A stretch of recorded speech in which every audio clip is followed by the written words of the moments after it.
ஒப்பற்ற அரிய வகை உயிரினங்களில் ஒன்றான கடல் ஆமைகளைப் பற்றி இங்கே காண்போம். கடல் ஆமைகள் சீ டர்ட்டில்ஸ்.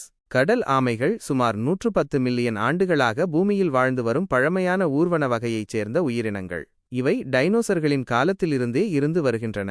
இவற்றில் 7 முக்கிய இனங்கள் உள்ளன. அவற்றில் பெரும்பாலானவை அழிவின் விளிம்பில் உள்ளன. முக்கிய வகைகள்: தோல் ஆமை லெதர்பேக் சீ டர்ட்டில். இவை உலகின் மிகப்பெரிய ஆமை இனமாகும். இவற்றின் ஓடு கடினமான எலும்புகளால் ஆனதல்ல, மாறாக தோலால் மூடப்பட்டிருக்கும். லாகர்ஹெட் ஆமை லாகர்ஹெட் சீ டர்ட்டில்.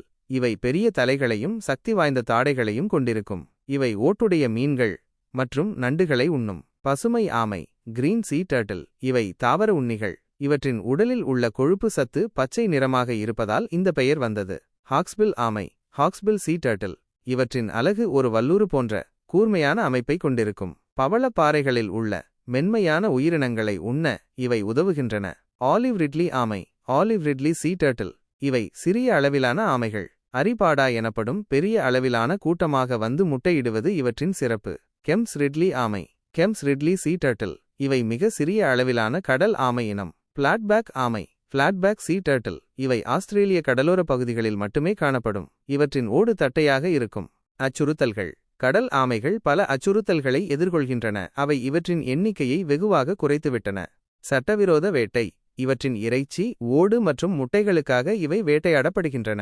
வாழ்விட இழப்பு: கடலோர பகுதிகளில் மனிதர்களின் வளர்ச்சி, கடற்கரைகளை ஆக்கிரமிப்பது மற்றும் மாசடைதல் போன்றவை இவற்றின் இனப்பெருக்க வாழ்விடங்களை பாதிக்கின்றன. மீன்பிடி வலைகள் மீன்பிடி வலைகளில் சிக்கி மூச்சுத்திணறி இறப்பது ஒரு பொதுவான அச்சுறுத்தல். பருவநிலை மாற்றம்: கடல் மட்டம் உயருதல் மற்றும் வெப்பநிலை மாறுபாடுகள் இவற்றின் இனப்பெருக்க சுழற்சியை பாதிக்கின்றன. பிளாஸ்டிக் மாசுபாடு: பிளாஸ்டிக் கழிவுகளை உணவு என நினைத்து உண்டு மரணமடைகின்றன. பாதுகாப்பு முயற்சிகள்: கடல் ஆமைகளை பாதுகாக்க உலக அளவில் பல முயற்சிகள் மேற்கொள்ளப்பட்டு வருகின்றன. சர்வதேச ஒப்பந்தங்கள் CITES போன்ற சர்வதேச ஒப்பந்தங்கள் கடல் ஆமை பொருட்களை வர்த்தகம் செய்வதை தடை செய்கின்றன. பாதுகாக்கப்பட்ட பகுதிகள்: கடல் ஆமைகள் முட்டையிடும் இடங்களையும் வாழ்விடங்களையும் பாதுகாக்கப்பட்ட பகுதிகளாக அறிவிப்பது. விழிப்புணர்வு: பொதுமக்களிடையே கடல் ஆமைகளின் முக்கியத்துவம் குறித்த விழிப்புணர்வை ஏற்படுத்துவது. சட்ட அமலாக்கம்: வேட்டையாடுவதை தடுக்கவும் மீன்பிடி விதிகளை அமல்படுத்தவும் சட்ட அமலாக்கத்தை வலுப்படுத்துதல். கடல் ஆமைகள் நமது சுற்றுச்சூழல் சமநிலையில் ஒரு முக்கிய பங்கை வகிக்கின்றன.